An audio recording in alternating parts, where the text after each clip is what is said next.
Comment se protéger quand on s'associe sur une opération de marchand de biens? Bonjour à tous, ici Yoni le marchand de biens. J'espère que tout roule pour vous, que vous faites des affaires, que vous prospectez et que vous avez la forme. Aujourd'hui, je voudrais vous donner des moyens de vous protéger si vous vous associez avec d'autres partenaires sur une opération de marchand de biens. Comme vous le savez, s'associer à d'autres personnes, que ce soit des marchands de biens ou juste des financiers, c'est-à-dire des apporteurs de capital, peut présenter énormément d'avantages. Donc le premier avantage à créer une association comme celle-ci, c'est que vous pouvez faire des opérations même si vous avez 0 € de capital. Alors je ne le dirai jamais assez, il est possible de faire des opérations de marchand de biens même si on a 0. Et s'associer avec des personnes qui ont ce capital, c'est un des moyens de démarrer à partir de 0. Donc, trouvez des gens qui ont de l'argent, vous pourrez faire des opérations de marchand de biens. Trouvez des bonnes affaires, vous trouverez les gens qui ont de l'argent. Le deuxième avantage à s'associer quand on fait des opérations de marchand, c'est que vous pouvez continuer à enchaîner les opérations même si vous êtes bloqué au niveau trésorerie. Donc, en ce qui me concerne, il m'est déjà arrivé d'être en pleine capacité d'emprunt au niveau de la banque et la banque nous a clairement dit non, soldez les opérations que vous avez ou ramenez un petit peu de marge et on vous financera les opérations prochaines. Mais là, il y avait une bonne affaire qu'il fallait faire. Donc, qu'est-ce qu'on fait? On va la laisser filer sous prétexte qu'on n'a pas les fonds? Non, on trouve des personnes qui ont ce capital et on partage la marge avec ces personnes. Alors après, on les partage d'une certaine façon qui est déterminée dans le cadre d'une négociation. Mais en tout cas, chacun récupère une part. Et alors, si vous vous dites « Ouais, mais ça fait chier, il faut payer, on perd, je ne sais pas, 30, 40, 50% de la marge. » Ouais, mais vous allez vous retrouver avec 50% d'une marge. Tandis que si vous ne partagez pas, vous allez juste vous retrouver avec 100% de rien.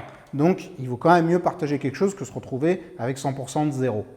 Et le troisième avantage au fait de s'associer, c'est que vous pouvez apprendre énormément et progresser si vous vous associez à des marchands de biens qui ont plus d'expérience que vous. Ceci étant dit, donc là je vous ai parlé des avantages d'une association, mais cela présente aussi des risques parce que certains vont apporter du capital, vous allez réaliser le travail, ou parfois c'est peut-être vous qui allez apporter le capital et c'est d'autres qui vont réaliser le travail. Bref, il y a des histoires d'argent, des histoires de travail, et donc il faut apprendre à bien se protéger et c'est ce que je vous explique dans cette vidéo. Alors le premier moyen, c'est vraiment du bon sens, mais quand même je le précise, c'est de ne pas s'associer à n'importe qui. C'est-à-dire, n'allez pas prendre le premier venu. Choisissez des personnes que vous connaissez de préférence ou choisissez des personnes qui vous auront été recommandées ou alors essayez de vous créer un réseau avec un réseau d'apporteurs d'affaires, un réseau d'apporteurs de capital. Donc, dans le cadre de mes formations, c'est vraiment quelque chose que j'essaye de créer. On essaie de créer un réseau national de marchands de biens de qualité, sérieux et honnête. Mais en tout cas, le premier conseil que je peux vous donner, c'est ne vous associez pas à n'importe qui et demandez des recommandations. Le deuxième moyen de vous protéger, c'est de créer un contrat de partenariat qui va poser noir sur blanc les conditions de votre association. En droit, un contrat est un accord de volonté concordante entre une ou plusieurs personnes en vue de créer une ou des obligations juridiques. Un contrat, c'est quelque chose que vous faites entre deux parties qui sont d'accord et qui posent noir sur blanc les conditions de leur association. Donc ne faites pas l'économie de 500 balles d'avocat ou de un petit peu plus que vous allez payer à votre notaire. Prenez un professionnel qui va vous rédiger un contrat qui posera les choses de façon claire et nette, qui définira quelle solution on trouve si jamais il y a un litige. Bref, il faut penser au pire et s'y préparer.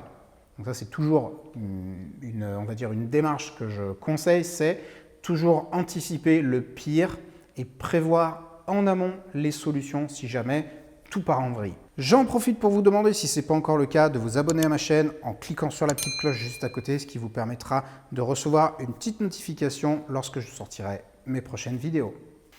La troisième possibilité, c'est de faire une SEP. Alors, c'est quoi une SEP? C'est une société en participation. C'est quelque chose qui est relativement peu connu. Ça s'appelle une société occulte. Alors, une société occulte, ce n'est pas une société dans laquelle vous allez faire des magouilles, des embrouilles. C'est simplement une société en fait qui n'a d'existence qu'au niveau des impôts. C'est au niveau des impôts que vous allez déclarer son existence. Par contre, au niveau du greffe, son activité ne sera pas déclarée. Enfin, il n'y aura pas de déclaration de petite annonce publique. Personne ne saura, à part le fisc, que cette société existe. C'est un type de société en fait dont les statuts sont préparés par un comptable et les statuts vont définir de façon assez précise qui amène quoi, c'est-à-dire qui amène le travail, qui amène l'affaire, c'est-à-dire le bien, qui amène les capitaux et comment à la fin tout ça va se répartir. Donc l'avantage c'est que c'est assez simple, il n'y a pas de publication au greffe. Par contre, au niveau des inconvénients, c'est une société que tous les comptables, on va dire, ne maîtrisent pas, c'est assez spécifique et ça coûte un petit peu plus cher. Mais c'est intéressant si vous voulez vous associer à d'autres personnes et que personne ne soit au courant de cette association et que personne ne sache exactement quel chiffre vous avez réalisé, car encore une fois, les résultats de ces sociétés ne sont jamais publiés. La dernière possibilité que vous avez, donc c'est le quatrième moyen de vous protéger, c'est de créer une société dédiée à l'opération. Alors, je vous déconseille très vivement de réaliser une opération avec un financier ou un associé, enfin bref, peu importe, un associé que vous aurez amené de l'extérieur à l'intérieur de votre société mère, c'est-à-dire la société de marchand de biens avec laquelle vous réalisez la plupart de vos opérations. Car si quelque chose part en sucette, après, ça peut avoir un impact sur votre société. Donc ce que je vous recommande, c'est de créer une société qui sera dédiée à l'opération dans laquelle vous allez vous associer.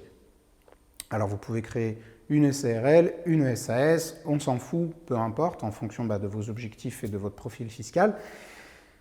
Et après, donc vous pouvez définir que votre partenaire financier est à 10% ou 40% du capital, c'est vraiment vous qui voyez.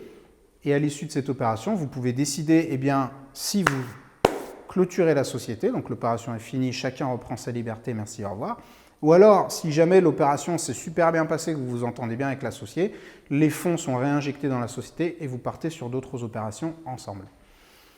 En tout état de cause, vous allez vous dire « ouais, mais ça coûte de l'argent, créer une société dédiée ».